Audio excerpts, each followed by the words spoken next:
Бабалардын баскан жолун кыя алмакса бүткүл оюн, комуз кылы күйгө айланты эчен деген сонун эй. Жигиттердин ашыгындай, жорголордун басыгындай, комуз күйсү кандай сонун, асмандайдын жарыгындай эй.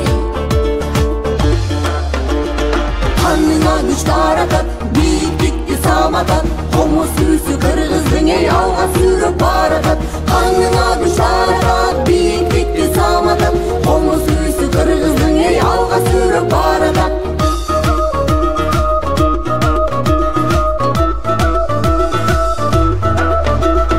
Бабалардын аянындай, Айкөл Манас баянындай, комуз күйсүн медер тутат ар бир кыргыз жакынындай эй.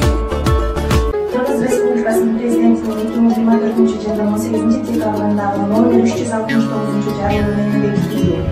Кыргыз Республикасынын улуттук тем, дүйнөлүк бийиктик, унуу жолу.